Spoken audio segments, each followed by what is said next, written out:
Welcome to Two Millennials and Mom, where we bring you engaging conversations and respectful disagreement across the social spectrum. Injected with the quirks of everyday life.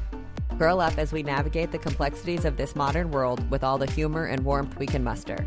And the occasional gentle ribbing. We're glad you're here. Happy listening.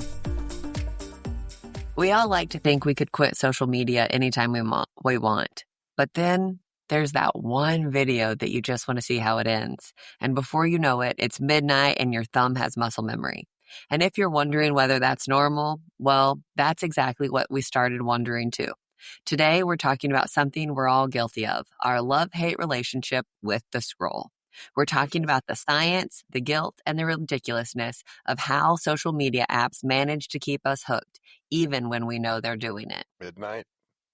Those are rookie numbers. Yeah, my phone staged a mini intervention for me the other night. It popped up with one of those, "You've been on here for hours" alerts, which, first of all, rude. And since I'm on Android, it doesn't even try and be gentle about it, but it did make me wonder, if our devices have to remind us to go outside and touch grass, maybe we've crossed a line. I mean, everyone talks about needing to take a break from social media, but how many people actually take one? So are we addicted, or are the apps just that good at keeping us hooked? Either way, I'm starting to think this might be the most socially acceptable addiction out there. And if I'm being honest, that realization was about as comforting as Callie's screen time report. Rude. And for me, it's fascinating to watch how all this plays out across generations. You two grew up with social media. For many of your peers, it's almost part of your identity. Social media is this tool. It connects people, amplifies voices, makes the world feel smaller, but it also steals time, focus, and sometimes even joy. My generation didn't grow up with it, so sometimes we're still trying to figure out what a For You page even is. We can see both sides, the connection and the cost, but it all comes down to the same question. How do we stay connected without losing ourselves in the scroll? Because whether you're 25 or 55, nobody's immune. So yeah, this might be the intervention that none of us asked for. But probably one that we need. Well, let's see if we can all make it through this episode without checking our phones. Want to take bets? No. Here's the thing. I think there are different applications, different use cases for social media. Like, I'm not using social media to connect with my friends and communicate with them or share with them what I'm doing at all. So, like, I'm not going and checking on notifications or scrolling through and seeing what they're like. I might go doom scroll and watch shorts, but that's with the questions that, like, I never post. We found this quiz online that was talking about how addicted you are to, how hooked you are to social media. And I'll make sure we put the link in the show notes. It was 6 questions maybe? I think it so. wasn't very Something long. like that. And so it ranked you based on your personal social media usage. And I scored the highest. I'm a casual Instagrammer. It said, while social media isn't hashtag everything to you, it still plays a role in your life. And you can't help but check to see what people are up to and let them know important event updates in your life, which I think is fair. So some of the questions were really simple, like how often or do you get on social media first thing in the morning? Do either of you? Again, like, I might go, like, if I wake up, I may go check my text messages and somebody sent me a reel and I'll go watch it. Does that count as checking social media? I don't think so. I don't think either. so. So I'm kind of the same way. That's not the first thing that I'm looking at. I'm looking at text messages. I'm reading the news, like actual news, not Instagram news. And if somebody sent me something, that may lead me over there. Now, eventually I'll get over there for sure. But I'm not over there all the time. In fact, I'm kind of really bad. Like, if you send me a message on Instagram, Mom can attest to this. It may be several weeks before I actually see it and get to it and go in and look at it. And so I'm like, me something on Instagram, I'm never going to see it. I know, because I tag you in This things is for true. the podcast all of the time. I mean, I just don't use Instagram at all. So there's some statistics out there, some research that has been done that some TikTok users are reportedly opening the app hundreds of times a day. How often are either of you opening any social media app? I might be on TikTok twice a week. I'm on Instagram depending on what's going on, if we posted something and it's kind of blowing up or getting engagement, I'm going to be on there a little bit more. But I'm on Instagram by myself, like for entertainment value. I'm lucky if I'm on there once a day. Yeah, Because I I'm mean, exhausted. I'm probably like, it's not uncommon for me to sit there and scroll. Like I'm usually consuming some form of media, be it a podcast, a YouTube video, an audio book, Yeah. or like even like between calls at work, like I may be scrolling through YouTube. Most of the time I'm watching long form content, but like it's not uncommon at all for me to go and scroll because they're so short, especially if it's like kind of a steady day where I don't have a lot of time between calls. Then Downtime. a 30 to 90-second clip is really easy to get in that time frame. But I mean, even then, a few Not all the times a time, all week, day. probably. Yeah. Like Yeah. my screen time probably says that I'm there for a really long time because I tell my phone not to shut the screen off while it's paused. But like the amount of time that I'm like actively engaged with something like that is, I don't know, 3 to 5 hours a week, probably. See, I'm either going to be reading a book or listening to music. Every once in a while, and Cal, it's probably a trigger from you. If we've been talking that morning and I have a couple of minutes, that I'll click over onto Instagram and just see what's going on. I mean, I, I don't even believe that that's a daily occurrence for me. So I know that it used to be, since you're so More apt so. to pass the buck over here. Yeah. When we were doing our planks every day, which we need to get back on, but when we were doing our planks every day, that was your way of getting through the plank. You went through and you were scrolling reels on That's Instagram true. to wander through. And I don't think that there's anything wrong with that. Again, we're not doing 16-hour planks. We're doing No. 90 seconds to 3 minutes on a good day, right? And so I think that that was, you and I both talked about it. That was how we kind of passed that time to get through that 90 seconds, to get through that plank. And I don't think that that was bad. No, I think we stayed there a couple of times, beyond Yes, sitting there planking. afterwards. Yeah, because we saw something that piqued our curiosity, oddly enough. But yeah, you're right. We should plank and all Instagram on that basis for my 90 seconds. But then I'm So, done, kind of. yeah. I'm giving myself a real quick accountability check here. I'm gonna go into my settings and see if I can find like time in apps this week. Okay, so he's already picked up his phone. So Mom and I did this earlier. Yeah, we cheated on you. We didn't cheat. It's not cheating. We were preparing. See, I'm ill prepared today. You good. you're fine. What we found is that those stats aren't really very. Mine were turned off. Yeah. Which is another thing. I've got notifications turned off. I get text messages generally on my watch, but that's about it. I've got that all shut down because that annoyed me. It just interrupted my thought every time that was dinging. I couldn't do that. So everything is pretty much shut down as far as notifications. And I have to say, I take great pleasure in saying, no, do not notify me. I It's love true. that. I think it should. It should give you great pleasure. I mean, but like my most used apps are things like my text messages, reading the news. I have Map My Run on here from where we walk and where I record those kinds of things. I've got some Pinterest time. I've got some Instagram time. And that's kind of it. Yeah. And my Ring doorbell. Yeah. And most of So- those I wouldn't consider social media. Yeah. I mean, yesterday I have messages, maps, Safari, notes, Shazam, because I was Shazamming music, my camera, photos, Instagram, and Chat GPT. Yeah. Yeah. If you want to get me on, Chat GPT or Google, I'm up there. And I think that that counts as phone behavior, but less so as social media behavior, depending on what you do with it. Do y'all remember your average daily screen time? Mine, literally, as we were sitting here talking about this, came up, and what was it, Mom? 8 hours and 32 minutes of screen time per day for me. But again, you had a couple of apps that were open all the time. I do. So I spend a lot of time in the car driving to places. So I've constantly got my map open and things like that. I've constantly got, like, as I'm driving to places, I'm taking notes. So I've got a spreadsheet that is constantly open. And so I may or may not be on it. I'm always listening to an audiobook or a podcast. And so those things kind of skew it a little bit.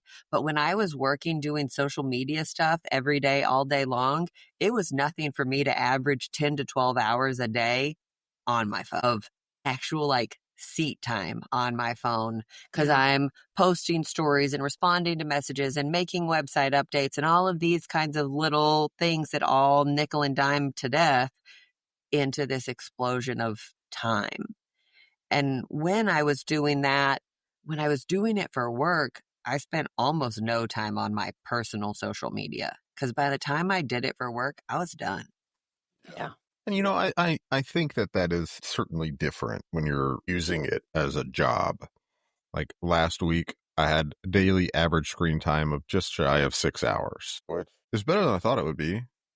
But again, I'm like, I'll leave a YouTube video up and playing, or a series of YouTube videos up and playing in the background while I'm at work. That's a huge chunk of my screen time, because, it's just kind of on all day. Right. I was at a party with some friends, I guess last week, and one of the wives brought up, because her husband has also retired. So she and I were talking about our husbands being retired. And she said the thing that they fight about the most, that they argue about the most, is his screen time. And I kind of had to laugh, because it's the thing that worries me about your dad is how much time he's spending. And so we both made a commitment. If you figure out how to get him off of that, let me know so I can use it too. Because they've worked. I mean, both of these guys have worked, 50 plus years, and now then they don't have that schedule. So they're getting time to tapped. fill. Yeah, they're getting tapped into that. And then once you're on it, of course, your dad almost got in trouble this week because he had this song that he really thought was wonderful that I thought, buddy, Check yourself before you wreck yourself. Yeah, it really was. Bless his heart. And it did have a really one sweet line in it, but the rest of it was pretty mean, I thought. And I thought, if you're talking about me, you're in a lot of Better trouble not here. remind you. Mm-hmm. Yeah. Which is the other thing. I mean, and I think that's a lot. What I've particularly seen between your dad and I is that I'm reading newspapers and he's TikToking, and our stories sometimes don't even feel like they're on the same planet about the same thing. We were talking about the Venezuela, the Caribbean boats that the Trump's having blown up in the Caribbean. And Dad had this whole story about, they're boarding these boats, and and I was like, what are you talking about? They're not boarding these boats. And so, I mean, it's just it can be some contention. We'll just leave it at that. The algorithm skew. Yeah. Yeah. Yeah. So, But I mean, I think there are plenty of studies that show that, I mean, it is kids, and I think kids are more susceptible to it, but too much of that time is changing our behaviors and changing our thing, causing some division. So there was a study done last year talking about 5 to 13% of all users globally could be classified, like phone users, could be classified as addicted. Do you guys think that addiction is the right word when we're talking about social media? In a lot of cases, yeah. Yeah. I kind of think it is. I mean, what other word could you possibly use? Obsession, Obsession. Yeah, I think that's part of it, though. But priority. I think for a lot of people, it is less an addiction to the actual social media and more an addiction to the dopamine hit. Habit. Yeah. Mm-hmm. Yeah. Or the time filler. Yeah. I don't even know if it's the dopamine as much as it is. Oh, I think Because the you just dopamine's get a there big part going, of it. they're so short for the most part. And when you find a funny one to send to your friend, immediate dopamine hit. How do you classify the line in the sand? Like, where's your personal, this might be too much line for social media, using your phone devices? If I look up and I've spent more than an hour scrolling, I'm like, okay, put your phone down and do something else. I have some friends who can't not pick their phone up. I mean, they can be sitting there talking to you and they can't not pick their phone up and maybe that's to answer a text, but sometimes it's to scroll. And it kind Really? of leaves me going, yeah, it kind of leaves me going, hey, here I am. Remember me? Here. Yeah. So when you can't put it down and walk away, it's a line. The line has been crossed. Yeah, I'd try and make it a point. Like if we're gonna go sit down and have dinner, I'm gonna try and put my phone like on the kitchen counter, not right next to me. Somewhere else. Yeah. Me too. Yeah, I should practice that more. So I was in the car yesterday with somebody else and had text messages that came in. Mom, you were one of them. Hey, where are you? What's going on? Hey, what's the plan for this? And I didn't even respond to them for a long time because I wanted to be present with where I was, with the person I was in the car with and the conversations that we were having. I cannot imagine sitting there at dinner and being like, oh, hold on really quick. Let me just run through Instagram real fast. Like that blows my mind. I mean, but I guess now that you say it, like I've kind of seen it too. Sure. I mean, I think if you walk into a restaurant and sit down and you look around at the tables around you, I'm going to guess 75 to 80% of them, somebody's on their phone. And your dad and I have done it too. But I hope that we've triggered something and we're just going, oh, wait, how old is that person? Or what does that mean? Or, and it's just a temporary, but I've seen a lot of couples sitting at a table and they've both got their phone going and they're not talking to each other at all. I mean, that's going to get you a smack upside the head with me. Yeah. So why do you think that social media is so addictive? I think that infinite scroll, you can never, I make jokes, you can never reach the end of the internet. You're reading to the end of the internet. I think that infinite scroll gives you endless, boundless opportunity to sit there and see more, get more, get more, get more, get more. Yeah, it makes the world smaller. You think? Yeah. I think it's supposed to. I don't know if it makes my world smaller, if I feel like that, or if I feel like it's making the world bigger, that I'm seeing more things and more people. Opening your eyes to more. Those things aren't as far away. They're not as distant when you can just get on your phone and access them, is what I mean. I mean, I really want the funny stuff. There's a guy that pops up on my Instagram. He's sitting in his car and he's just talking. He's got a little, I'm going to say Jersey accent, and he's just a hoot. He just makes me laugh every time. And his are long. They're not short. His are sometimes pretty long, but he's really, and what he's saying is usually pretty right on. I mean, it's funny, philosophical, which maybe is my weak point, but I like him. Or the old guy, older. There's a guy that always wears a different t-shirt, and he's got such a dry sense of humor, and he's just so funny. I can't even think of what his name is. See, that's how tuned in I am. You have to be there, or I'm not gonna know who you are. I mean, Callie, you and I were talking about one this morning that you said you love watching them. They talk about music, but you have no idea what their names are. I don't have a clue. So, Funny and I would dog recognize videos them and if I kids saw them. falling off stuff. Yeah. That's funny. That's it for me. Yeah. I think that social media was designed with the intention to grab your attention. And so I think that then you've got things that kind of aid in that task, like push notifications. I think that those push notifications are intended to keep us coming back. Hey, Cole, your friend Cole just posted a video. He hasn't posted in a while. You should go check it out. Hey, that person that you interacted with their video, they just posted a new one. Go see it now. Don't miss it.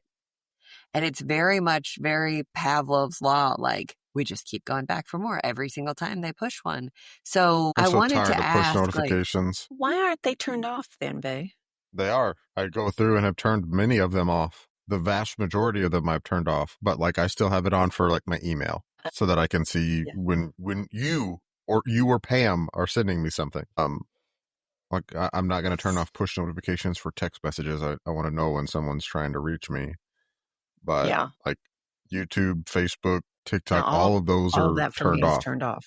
Problem is, those all send stuff to my email constantly, and I'm just like, ugh, shut up. Yep. Can't So you turn which those app off do too, you though? Email? I mean, push notifications from social media. I have the push you could go notifications from into the social turned off, but I don't have my email turned off, and they email me Oh, constantly. I get but it. you could go into each social media app and say, hey, instead of sending me a push notification or an email about X, don't. Yeah. Yeah, that's what I'm thinking. Which app would you say is the biggest culprit for trying to grab your attention and keep it? Oh, I think they're Facebook. all horrible. Like, but that's tough. Like, YouTube sends a ton of notifications. Facebook, if you have them turned on, sends a ton of notifications. But I think Facebook is because I really am anti Facebook, but I've gone a couple of times because I've been looking for some particular people. And when you go in, there are those reels, and they're just enough, and they give you this sweet story, and you think this is going to be, and I find myself clicking, and then it's this, I mean, really adorable, and you're thinking, this is crap. 10-minute story. This is not, I bet you money this is not true. That's where the one with the little girl, the sex trafficking, and her motorcycle uncle in the Walmart, and it wasn't true at all. And so I'm really irritated with Facebook that that's the first thing up. Not my friends, not the people that I would want to know things about, but these fake reels are going on. And Instagram has changed their format, and I'm livid with that. I mean, Callie can attest to this. I call her and go, what the heck have they done? I can't even get my own stuff out of here. And so, I mean, I think that's the addiction is they're putting this stuff right in front of you in place of what you want, in place of the things that you'd be interested in. Yeah. I mean, and Facebook right now is absolutely inundated with ads, a lot of which are scams. I mean, a lot of them. I was scrolling, this was probably 3 or 4 months ago, and I saw an ad for a drone. And they were talking about, this is the best drone you can get, and we've got it. It's only $100. And I was like, something doesn't smell right here. So I went to the site that it links to, and they have a picture of a very specific model and brand of drone that is in those pictures very clearly marked as being this specific brand. Well, if you go to the brand website, this is a almost $4,000 drone, and they're selling it allegedly for $100. And so you're like, this is fake. This is not real. So I went to Facebook and reported that ad and said, hey, this is very clearly a scam, just so you know. And they said, okay, we'll remove it from my feed. Not from everyone's, because they came in, thanks Google, now Google's listening to me. So they came in and they were like, thanks for reporting, but not a scam. Basically saying they paid for this ad, so we're not going to take it down. And then I scroll, immediately it's the exact same ad with a link to a different, it's the same website, but it's a different URL. And so I'm like, I just reported basically the exact same ad, and you're just feeding it to me again. So I went and reported that one. And I literally went on a mission that day and just started scrolling, trying to find more of that same ad so that I could go and comment on all of them and report all of them to say, hey, this is fake. This is a scam. Don't spend your money with these people. I was literally just getting ready to ask if you've ever felt manipulated by a specific feature on one of these social media apps. What do you mean? Besides the ads. So what kind of led me down this page is Duolingo, which, Mom, you can sit here and argue is not social media, but you have friends and you're sharing your progress and your status updates and everything, and you're trying to be social. You're sending gifts back and forth and congratulating each other and all of these things as you're learning various languages. And Duolingo has very, very openly come out and talked about how their marketing tactic is all done via emotional manipulation. We want you to And feel that it's bad. successful with that Gen Z Yes. group. Yes. Even We though want they're you a to little feel bit, bad for not hopping on here yeah, to learn Spanish yeah, right now. yeah. And so we were having this conversation this morning, Cole, and she was like, I don't know that it's social media, and I don't know that they're manipulative. And I literally got a push notification right then that came through, and it was like, your energy's full. You need to go do a Spanish lesson right now. And I was like, screw you, Duolingo. I am not interested. Leave me alone. And I am very much an advocate for going in and turning off all of those notifications, but I don't do it with Duolingo because I don't want to screw up my streak. Then I would feel bad and I would feel guilty and I would have to use my freeze. And like, this is ridiculous. I'm trying to Oh, learn that's Spanish fine. so that I can get better. I don't need all of the rest of this drama. Yeah. And But you they're said good at something the drama. other day. You've been doing Duolingo every day for how long now? 477 days as of last night. And do you think your Spanish is better? Do I think it's 477 days better? Absolutely not. So how does It's Duolingo frustrating. generate income? By Subscriptions. subscriptions and ad revenue. If you're not paying for a subscription, you have to watch an ad after every single lesson that you do. All There of it these is. different pieces. Yeah, Yeah. So it's all if you're money. subscribed, they want you interacting every day to keep your subscription. If you're not subscribed, they still want you to interact every day so they can keep your ad revenue. Yep, Yeah. for sure. Yeah, there's a very old internet adage. If you're not paying for something, you're the product. Yeah. I get that. I'm really curious. What is one like feature or design choice within kind of your social media realm, whatever that looks like to you, that you think should be illegal? That you think you should be able to say, I'm out. Well, I think all those fake ads. Yeah. Now, I'm going to take this one slightly off of social media and more into the video game world. For my gamers out there, I'm sure you're aware of microtransactions, but a lot of these games have a system where you have to go and buy a different currency. So you have to go buy game currency with real money. I think that should be illegal. I think that they should say, hey, we're going to put dollars on this and you can pay for it in dollars, instead of saying, oh, if you spend $20, we're going to give you 100 mega crystals or Starbucks or whatever it is. XP, Mom. Well, We had yeah. XP and Duolingo. Yeah. So converting things into, because that's a tactic to say, oh, well, now you went and you spent the money, but now it's something else. It's no longer money. It's a different type of thing. So it has a tendency to skew the value of things in those games. Your brain calculates it differently. Yes. It's not costing you. It's just the game token. Well, I mean, and it's another way of hiding how much a lot of that stuff actually costs. Yeah. Oh, yeah. Oh, yeah. Yeah. I think your brain is just thinking differently on it. So I want to chat about, we're talking so much about social media and the addiction kind of habits, but I want to talk about kind of the impacts that take place in your life off of your phone, off of social media, due to all of this usage, right?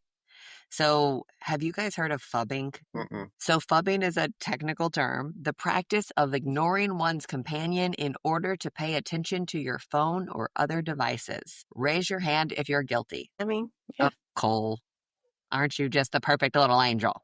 I just don't have a significant other to ignore. He's pretty good, though. Even if he's listening to something, if you walk in the room, he's going to shut that down so that he can hear you. Yeah. Yeah. Maybe it's because I'm talking to him and he's thinking, oh my God, she's talking again. So he just stops. He's gotten, routine about this now. Well, somebody will come in and they'll start talking to me and I'll have to say, hang on, I can't hear you. I'm listening to something. And then I'll pause that something, take my earbuds out and say, I'm sorry, what did you say? Yeah. He's pretty nice about it, honestly. And I think I've trained him well enough now that he just kind of disconnects and goes, "What, Mom?" Oh, yeah. Well, I mean, here's I the mean, thing. but I think, Everything that I'm interacting with, I can pause and rewind. It's not like I Yeah. can't get back to it. So there's yeah. no reason, there's no rational thing to say, oh, me listening to this consumable piece of media that I can listen or consume anytime is as or more important than an actual interaction with someone that I love and care about. Ooh, I think that's really a valid point. Yeah. It's And I think it's all an admirable quality to say, hey, I am yes. prioritizing the actual real life blood and sweat people in front of me over my phone. Yeah. So some of those additional kind of off the phone impacts kind of translate into sleep loss. It's like you mentioned earlier, Cole.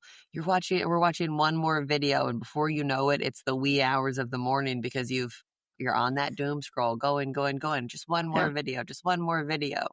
It leads to anxiety in all of us. And, we have a world like running rampant with people who are being diagnosed with ADD and ADHD and anxiety and depression. And then we're sitting here fanning those flames by all of this FOMO and look at how great so-and-so's life is and look at how much they're doing and they've accomplished and you're not doing any of this. And I just think that sucks. Like we talked about it here several Maybe it's episodes because you're ago. sitting here watching them do it on Facebook. Yes. We're treating the symptoms, not the problem, not Yeah. the cause. And Yeah. social media is a bad salve. Yeah. And, Kind of that kind irony of, of being connected but lonely. yeah. And, to back up here for just a second, talking about putting your phone down when someone's trying to interact with you. I know what it feels like to get ignored because someone is prioritizing their phone over the interaction that I'm trying to have. And it doesn't feel good. And it adds to all of that anxiety and depression that you're talking about when, hey, what are you doing this weekend? Hang on. I have to finish scrolling. Or, Yeah. hey, what do you want to have for lunch? Hang on. I'm finishing this post. You're like, Yeah. okay, well, Your dad I'll can just go get in do my so own much thing. trouble. Yeah. Your dad can get in so much trouble because he's scrolling and I'm saying something to him and he's pretending to listen or he's trying to listen, but he's really not. And when it finally, connects with me, you do not have his attention. Then I'm pissed. Then I'm ready to just smack him. And he knows that. And that's when it'll go down and he'll go, I'm sorry, what were you saying? But then I'm done. I don't want to have that conversation anymore. You missed your opportunity to talk to me. I don't think that's really totally fair, though. Because if I'm already doing something and then you start to try and talk to me and you're mad that I'm not listening when you're talking to me when I was not already had my attention focused on you, like I get what you're saying, but I think you have to give them the opportunity Okay. to say, hey, I'm sorry, let me put this down and can we start over? Yeah. But they also have to do that. Yeah. Well, and I think sometimes that needs to start a little bit earlier. There's a recognition there of you want to have a conversation. Let Right. me set this down. You as the person trying to initiate that conversation, I think in some instances have to be a little bit more, because if we've been sitting on the couch next to each other and we're both on our iPads and we've been just kind of chatting back and forth, that's one thing. And then all of a sudden now there's a conversation that you want to have happen. I think there needs to be some clear intention of that stated, because changing those gears without knowing that those gears are changing can be really difficult to interpret if your attention is not already there. The Okay. demand for attention, that expectation has to be set. But if we were really sitting in a room having a conversation, wouldn't you know that? And so what I'm trying which to is, I say, think, the point. no, I what I'm think that trying is to the say point. is that I think we allow social media to take away from being personal with each other. And I hear what you're saying. I'll start holding my hand up. Hey, I want to really have a conversation here. I mean, sometimes I think that's identified when you walk into the room and sit down and lean forward. But, Right. But if I'm not already engaged with you, if my attention is somewhere else, I don't know that you've walked into the room and sat down and have leaned forward. I know. But I think if you weren't scrolling, you would have noticed that already. And so I think it takes away from a little bit of the humanity of this, of having a conversation. That's all I'm saying. Sure. I think there's a way to meet in the middle on that. I agree. Taylor Swift's new album just recently dropped, and there's a line in there that has been kind of a media frenzy that she's throwing shade at one of Travis Kelce's ex-girlfriends. And the line says, "Felt alone, you were in it for real. She was in her phone and you were just a pose." And so I think that we have to remember, like, this is something that we're all dealing with, that we're all up against. And so recognizing that and being willing to address it, and whatever that address looks like for you and your significant other, your companions, your friends, it may look different for you than it does for me. And I think that that's okay. And we have to be open to that, but we have to be open. And I think we have to be really cognizant. I mean, I think it's really important that when you say, hey, let's go to lunch, that when you get there, you put your phone away.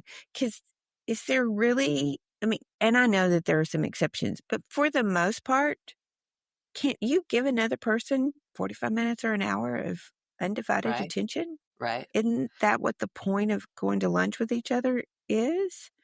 And so I think you have to be really cognizant. I mean, I think about this and think, don't even pull your phone out of your purse. You don't need it. I'm probably more guilty, Callie, of responding to you because you come in on my watch, not just my phone because my phone's put away, but responding to a text from you.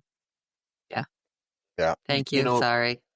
There are a few things that over the last probably 4 or 5 years, two of the biggest, maybe symptoms is not exactly the right word, but things that I see we as a society have, for the most part, just completely go by the wayside: accountability and intentionality.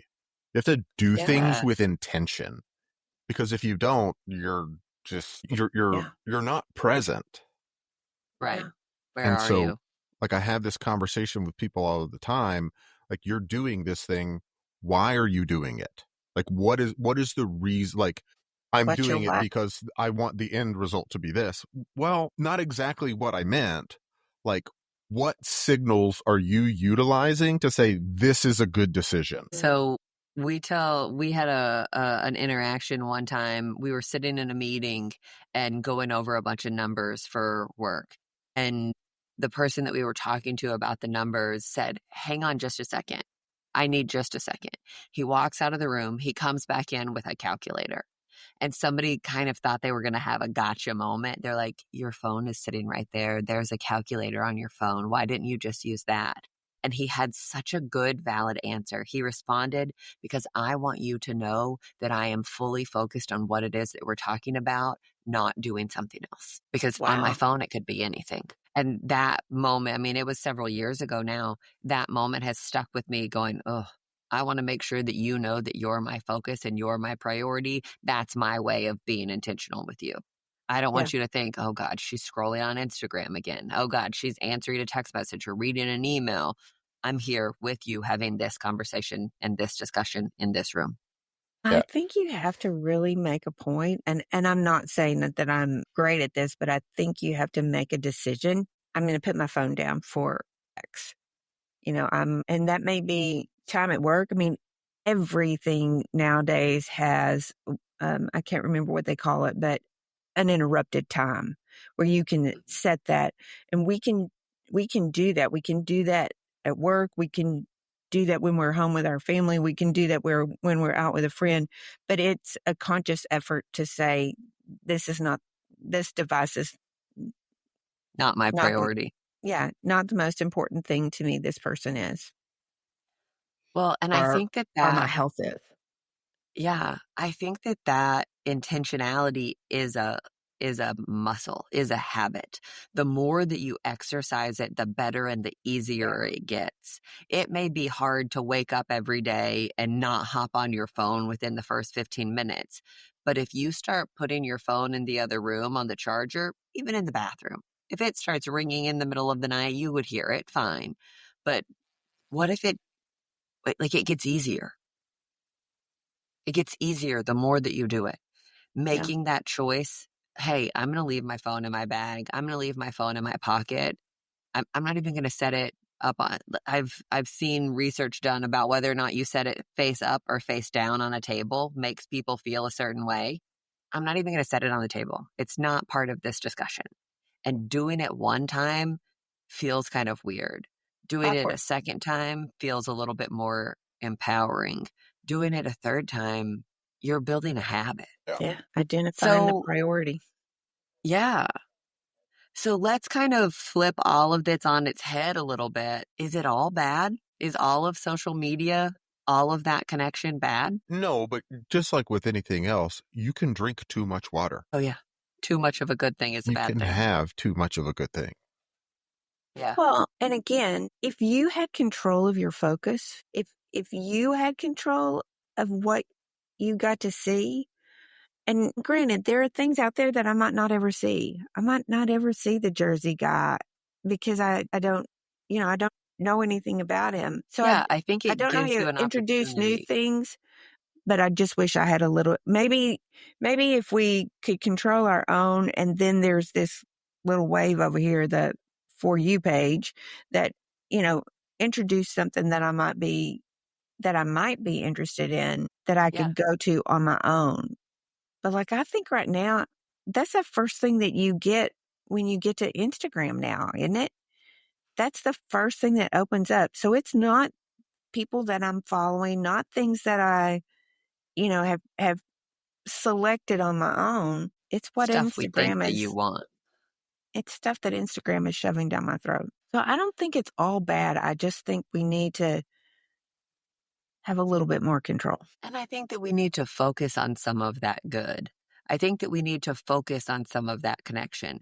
Hey, I haven't talked to so-and-so in a while, but they live in a different state. Let me shoot them a Facebook message just for that connection. Be intentional with that time. I mean, I know you say that, but why can't you just text them? You can. But I think that still requires the same intentionality. It's not, I'm just going to go scroll their page and check on all of their updates and quietly lurk over here. I'm going to make a habit and make a move to reach out to them in whatever form that may be. And then I also think that we need to have a little bit of a discussion / debate on if they're internet friends, do they not count as real friends? Not all the time. You elaborate on that for me a little bit? So there are people that I personally have interacted with on the internet that I've never met in person. And I think some of those relationships, for a lack of a better word, have brought value to my life, to their lives.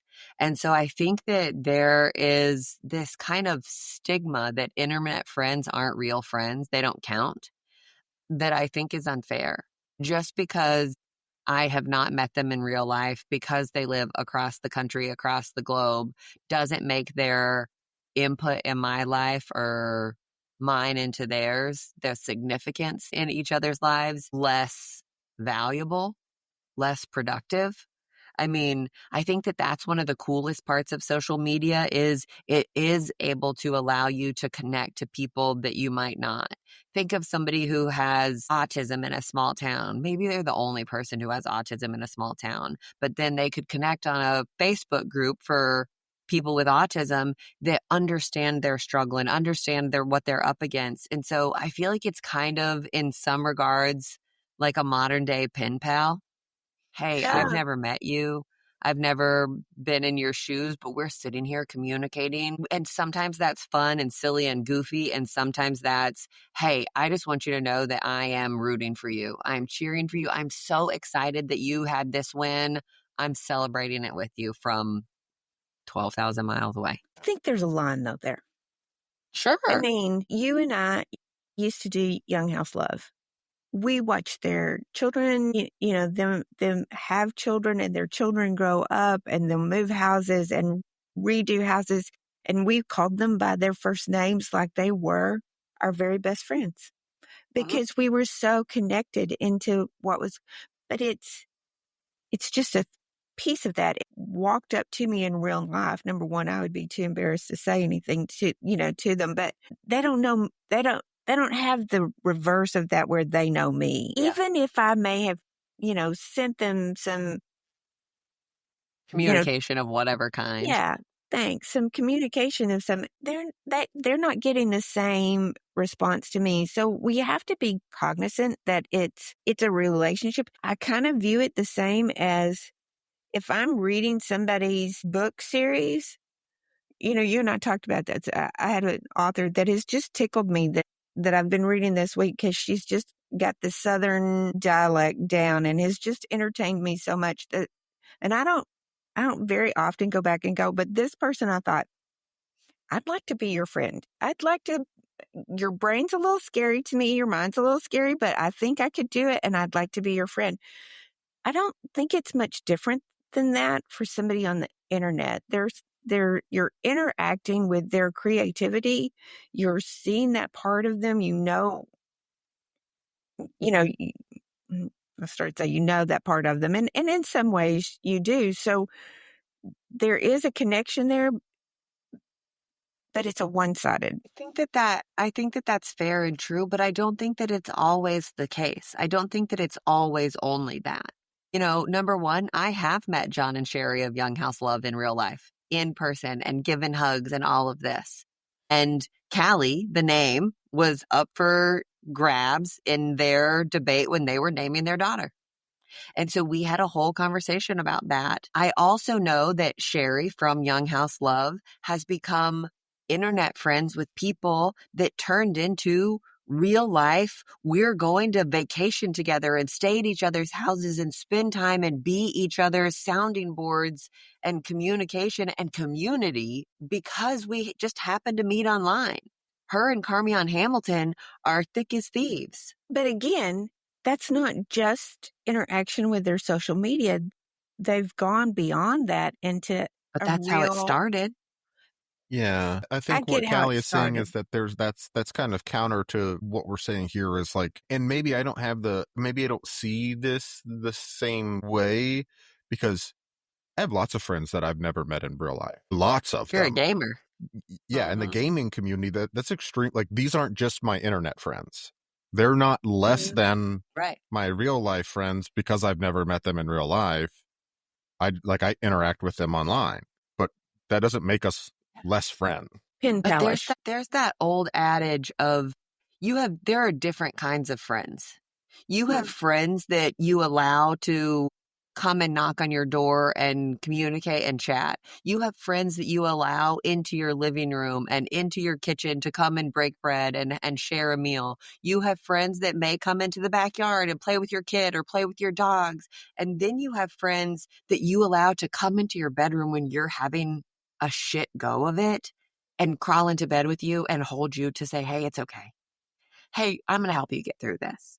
Yeah. Like there are all of these different levels of friends. And just because it started out on the internet or just because you haven't met them yet doesn't change. It doesn't say, hey, they're only qualified to be this level of friend. The connection the truth is somebody that you're just interacting with on the internet isn't that person who's going to come in that you can call at 3:00 in the morning and say, I need help. That's not true. But sometimes it starts because sometimes they are. Yeah. Sometimes they're the person who's online at 3 a.m. that you can talk to. Yeah. I think that there's more to it than that. Okay. That's interesting. I mean, I think I just don't interact that much. I think that's true. It doesn't feel like that to me, but I think there's certainly some validity to that, but I also think that there's a vastly different perspective for online interaction. Like to me, interacting with someone through my Xbox really isn't all that different than interacting with someone out at a bar. On the phone. Yeah. Whereas you interacting with someone, but the interactions are very different. Watching the content that someone creates is very different than going on a quest and defeating a dragon with them. I mean, really and truly, though. Liking a post is really different than having a back channel conversation with them in messages saying, Yes. hey, how did you do this? Or this is what I thought, or I want to encourage you, or hey, whatever it may be.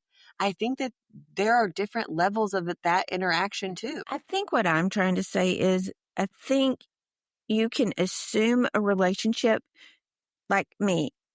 I've never talked to John and Sherry, but I've watched their life. You know, we anticipated those posts. We talked about them like they were our friends. But I've never, and I just think I have to be aware that they are internet interactions where you may have a deeper relation because you did have personal interactions with them. And I'm cautioning about assuming that you know this person when you really don't know this person.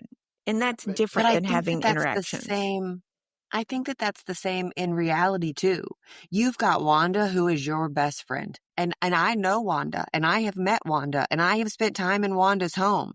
But I don't go to breakfast with Wanda every other week, and I don't go get my toes done with Wanda. And we sit here and talk about her and what you guys have been up to or what's going on in her kids' lives and all of this. And that doesn't change the fact that she's a great friend to you and that you guys are really close. That just makes our level of friendship different between you and her and me and her. Yeah. And so I think that goes back to the intentionality of what friendship and what connection actually is and looks like. So Cole's talking about going and slaying a dragon, and that's his interaction. That is a whole feat that they have to work through trials and tribulation. And this is no knock on you, Mom, you may go and like the post. How often are you commenting on them? How often are you sending them a message? And so I think that just goes to show that those relationships can look different for everybody. And it doesn't make one person's right or wrong or better or worse. It just makes them different. I'm in total agreement with you. I just think there are some people who assume a relationship because of what they see repeatedly and not because they have a relationship. I think that's true, I think too. we have to be realistic, with our expectations and what that actually is and means and does on a day-to-day basis, yes. So do you guys think that social media can ever be used responsibly, or no, because it's designed to manipulate us and to hook us and to beat us every time? I think we've talked about this a little bit. Renovation. Yeah. I think it would be extremely difficult. It requires a very high level of accountability from each individual interacting with it personally. And I don't know that enough people are conscious enough to participate. And I do think that there are certainly some very predatory practices on many of these platforms. And so and to be perfectly honest, even if there weren't, I still think that there is some danger just in their function if you are not using them with intentionality and holding yourself accountable. I mean, because addiction is addiction. It just is. I think I'm with Mom here.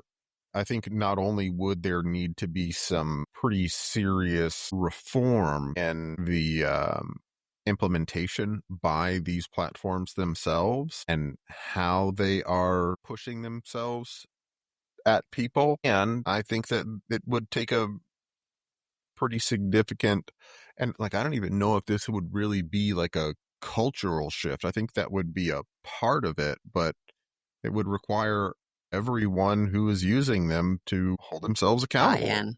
Yeah. Well, and I think I see it from a different perspective. It's going to take the platforms themselves because, and I'm shocked that Cole hasn't said this. The whole point is to monetize this. And if you create a responsible platform, you could lose a lot of that. You would at least have to shift how that is monetized and how people interacted. And so you've got to start there. And what incentive do they have to do that? Yeah. So do you think that go to the burden, people. Do you think that the burden to improve social media, to use it more responsibly, is on us, or is it on the platforms, or is it on both? 'Cause it sounds to me like, Cole, you think it's kind of on both. Yeah. Well, I mean, here's the thing. A heroin addict is not going to beat their addiction living at a dealer's house. It's just not going to work that way. I agree. That's just how addiction operates. Yeah. So, yeah, I mean, I genuinely, I think it would take both. Yeah. Yeah. Well, that's an interesting analogy, but apropos. Yeah, very much so. Mm-hmm. Very much so. So I wonder if I think that there is some benefit to us challenging ourselves. We talked about accountability, challenging even just the three of us and anybody listening to try a couple of small changes in their lives to be better about this, to be less addicted. And Yeah. I think that those can, like I said earlier, maybe that's putting your phone in the bathroom to charge at night instead of on your nightstand or under your pillow. But what if we committed? I'm curious as to if the two of you would do it with me. Can the three of us commit to 1 day a week, taking 1 day off of social media? I think that would be easier for Cole and I. I mean, you say that, but again, sometimes I don't bust into them because I just don't have the time. Yeah. So maybe we do media-free Mondays or something because Okay. I like alliteration. And then we have all talked about we should remove those notifications. We should unsubscribe to those emails. What if we spent 15 minutes this next week to sit down and monitor, limit some of those notifications, remove some of those, and dedicate a few minutes to, I want to take some of those notifications, some of those noises out of my life. Yeah. Because it probably takes you more than 15 minutes. Just saying. What if it's just one? What if it's just one? You don't have to do every single app Sure. there is, but whoever you think is your biggest offender for you, which I think is different for all three of us, go take and tackle the biggest offender, just those notifications on that. I'm going to see if I can turn marketing emails and marketing notifications off on Duolingo. I don't need that drama in my life. But, and I know you said that you keep them on there so that you don't lose your streak, but why not just set a timer? Yeah, exactly. That says at 9:30, Callie, I'm going to do your Spanish. Yeah, do your Spanish. Yes, I think that's a great idea. I do not need those notifications sitting here poking and prodding me, feeling guilty and adding more shit to my life so that I can do 7 minutes worth of a Spanish lesson. Here's the stupid part, Cal. I'm still getting notifications from them, and I haven't been doing them since July. It's probably the worst one is getting notifications from stuff that I don't even use and not turning them off. Just being like, shut up, I don't care. Yeah. I think we need to be a little bit more aware and take those things out of our lives. It's got Proactive. to be, do a little cleanup.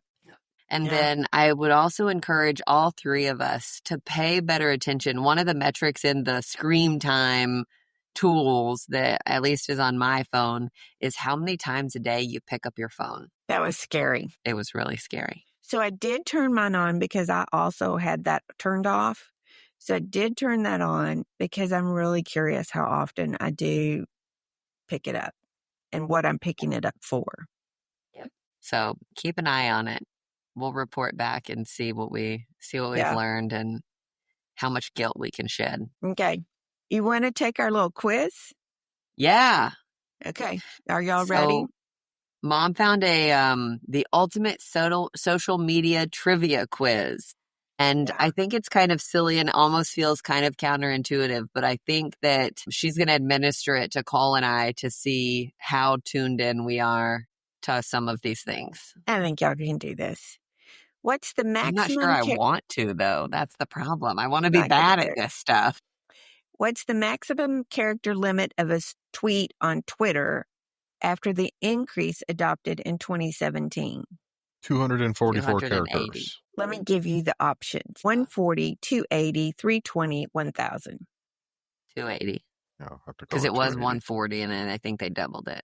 That is correct. Okay. Which platform was known for its 6-second looping videos before shutting down in 2017?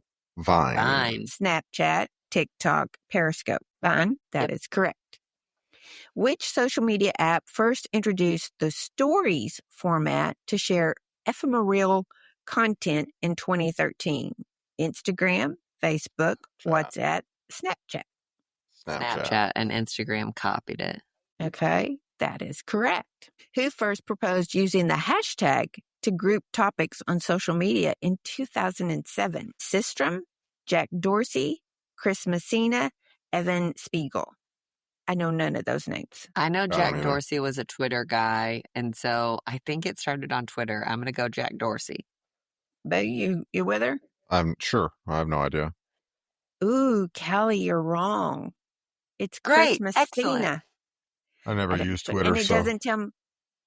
It doesn't tell me who Chris Messina is. So which logo features a ghost icon and represents an app known for disappearing messages? Snapchat. Instagram, Snapchat, WhatsApp, Reddit. Snapchat. I have a little guy. You said Snapchat, waving at me. Correct. Who's the co-founder and longtime CEO of Facebook? Evan Spiegel, Reed Hastings, Mark Zuckerberg. Zuckerberg. Okay, that one. Even I knew that one. Which platform popularized the blue verification checkmark to denote authentic accounts? YouTube, Twitter, Instagram, LinkedIn. Twitter. And then they screwed it all up when it turned into X, and now anybody can have one. You just have to pay for it. It's a subscription. Yeah. On most social media platforms, what does DM stand for? Data mail? Message. Dual. Yep. I kind of like the other option was digital mention. Okay, boomer. Which metric measures the percentage of people who clicked on a link after seeing a social media impression? Click-through rate. Click-through rate, engagement rate, conversion rate, bounce rate. Click-through. Click-through rate. Oh, man, y'all are getting all these. That's a bad thing. It is the primary ranking signal Instagram uses to order posts in a user's main feed. Post recency, engagement signals, number of hashtags, follower content. Engagement. Hashtag. Nope, it's engagement. Which social network uses the term pins for saved content? Pinterest. Flipboard, Reddit, Tumblr. Pinterest. What is the name of Facebook's system for bidding on ad placements? Facebook Ad Auction, Real-Time Bidder, Beast, Ad Exchange. Ad Exchange. Facebook Ad Auction. That's interesting. Which API does Twitter provide for developers to request tweet data and account information? Search API, Graph API, Streaming Graph API, REST API. No clue. I'm going to say search. I would be wrong. REST API. On social media, reach most accurately refers to which of the following? The number of unique accounts that saw your content, total clicks on a post, total video views, number of followers gained. Say those for me one more time. The number of unique accounts that saw your content, total clicks on a post, total video views, total number of followers gained. I would say it's either A or C. I think it's A. We're going to go with A. That's correct. Which feature on Facebook allows businesses to display and sell products directly on their page? Business Suite, Shops, Marketplace, Collections. Shops. Business Suite. It's Shops. Cole is right. Which filter is not included in Instagram's native filter set? Gotham, Valencia, Clarendon, Mayfair. Gotham. Mayfair. Yes. In what year They don't really use those as much anymore. What year did Elon Musk complete his acquisition of Twitter? 2022. 19, 21, 22. 22. Yeah. Yep. What's the primary purpose of the Clubhouse social media app? Photo sharing, short videos, audio-based chat rooms, text forums. I'm going to say audio-based chat rooms. That would be my guess. Yeah. Oh my gosh. There's 6 more of these. Y'all want to keep going? Why not? Might as Which well. algorithmic change did Facebook implement in 2018 to boost meaningful interactions? EdgeRank 2.0, Meaningful Social Interactions, MSI, News Graph, or Deep Feed? I think it's EdgeRank. Meaningful Social Interactions. Is that when they added like the thumbs down feature and the heart rather than just the like? I don't know. I bet that's what it is. What is the recommended aspect ratio for full screen TikTok videos? 9 by 4 to 16. 3, 16 to 9, 1 by 1, 9 by 16. 9 by 16, not 16 by 9. Which social network introduced ephemeral text post called fleets in 2020? Twitter, Snapchat, LinkedIn, Instagram. Gotta be LinkedIn. You think? I have no Twitter. idea. What program does YouTube use to pay eligible content creators? YouTube Red, YouTube Music, Google Ads, AdSense. It's AdSense. What major change did LinkedIn announce for its feed algorithm in 2020? Trending hashtags only video content, prioritizing original posts from users, removing the like button. Can you read the question again? What major change did LinkedIn announce for its feed algorithm in 2020?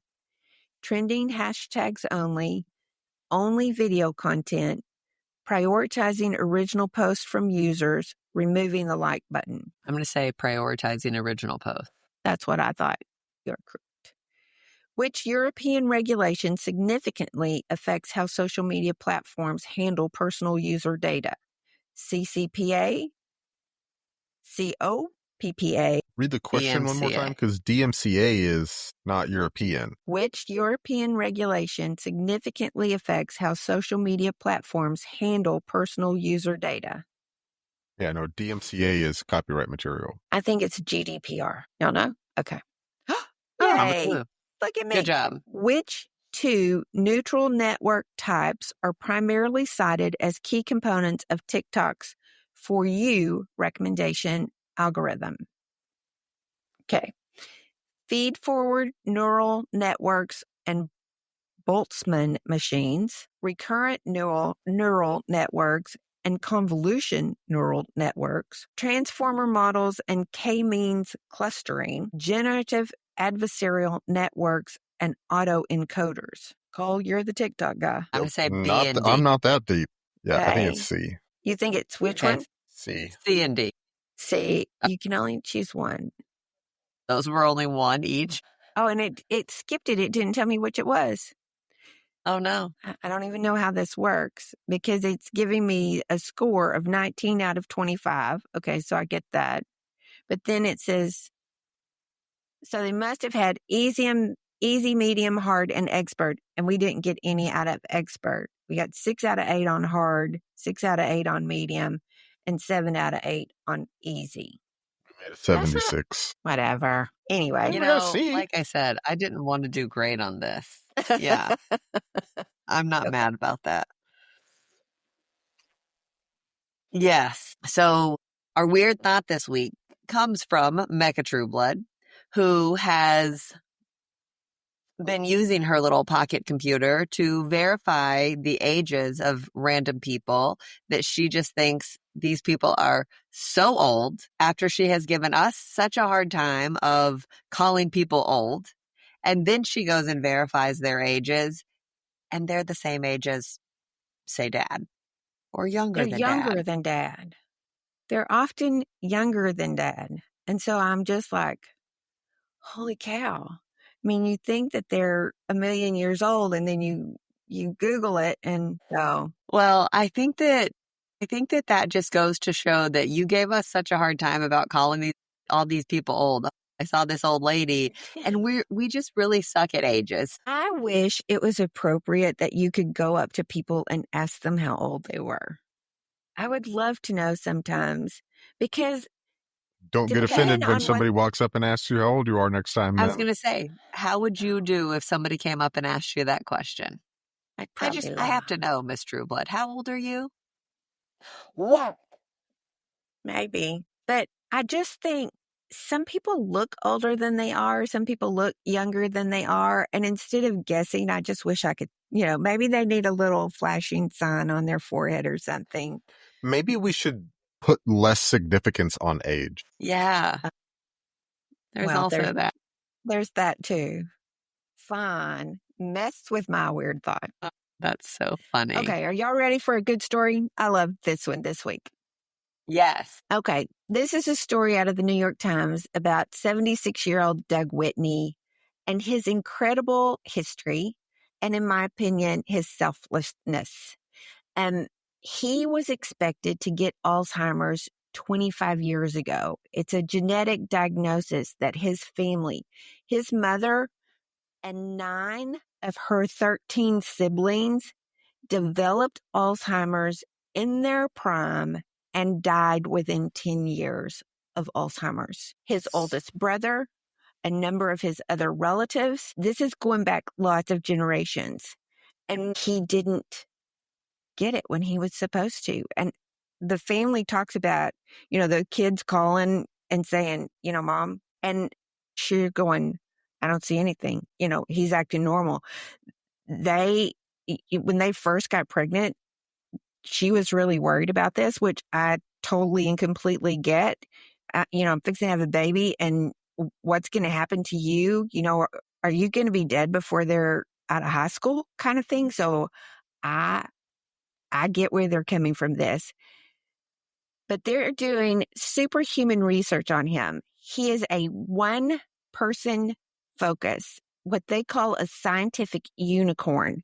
There are only 2 other people in the world, both of them who happen to be Colombian, who have found to have the mutation and not developed Alzheimer's. From a spinal fluid to reactions to neurological evaluations to blood draws, one of which requires him to lie still with a thermoplastic mask over his face for 30 minutes at a time.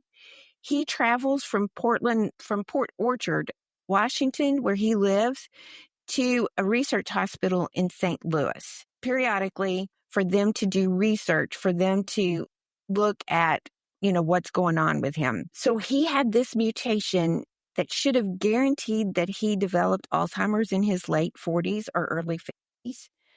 And he didn't. And so they're looking at him because they believe that they can find some of the cure for Alzheimer's because he's the outlier. He's out there. So they've been doing this 14 years. When they first tested him and he tested positive, the doctors didn't believe it because he had such a significant family history that they tested him 3 different times because they did not believe that he could not, could test the way that he did.